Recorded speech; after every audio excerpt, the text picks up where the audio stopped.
What's up, guys? Welcome back to another video. So if you guys are enjoying the content, it would be awesome if you guys hit subscribe and you hit that little bell for a notification, because I'm trying to bring valid content on my day-to-day out in the field as I see it, and the tools I'm using, the tips, tricks, and stuff that I use for service, and how to use things properly as far as I know. Listen, I learn from you guys, right? I learn a lot from the comments. I learn a lot from people watching and seeing things that maybe they see and pick up on and go, hey, what about this, what about that? And that helps to elevate me as well. So I want to thank you guys for that. So subscribe to the channel, hit the bell for notifications as well. This tool I want to talk about briefly, and I'm going to show you a clip of me using it in the field.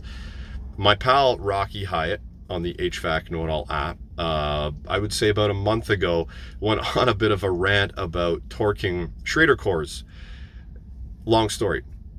Anyway, shortly after, Yellow Jacket came out with this core removal tool that has a Schrader core torque setting. So basically that silver top there is what lets you know that this tool here can set up a Schrader core to a torque setting. So when you're tightening this, it will snap and break, and then you know the core is tightened to spec. Now, I also used a little bit of Nylog. I'm going to show you this video. I used a little bit of Nylog on the threads of the core, and reason being is some assembly lubricant is good when you're putting things together, because Nylog is refrigeration oil at a higher viscosity. Some people said it's not needed, but if that little seal on the core, if that ever rips or something, or it's ever compromised, having a little bit of Nylog on the threads there will help prevent a leak in the future. So watch this clip on how to use the tool, because I think it's going to be a pretty cool tool going forward from YJ. What's up, guys? So this core removal tool by Yellow Jacket has a silver end on the top, and that is because it's got a torque setting built in. So basically, if you want to torque a core, let's say, and I'll show you guys how to do this, this silver piece here will snap or break, depending how you want to describe it, when that core is torqued properly. So if you've got a leaking core, 9 times out of 10, you're going to pull the core out, right? And you're going to replace it with a new one, valving off the tool here from the system so we can open this up and we don't have any pressure coming out.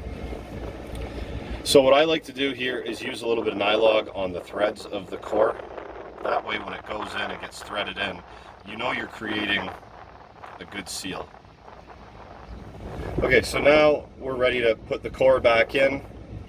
We slide it in, tighten it up here at the top.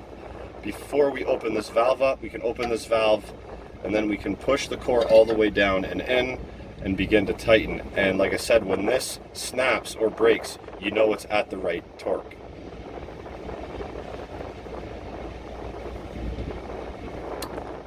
So that just snapped right there.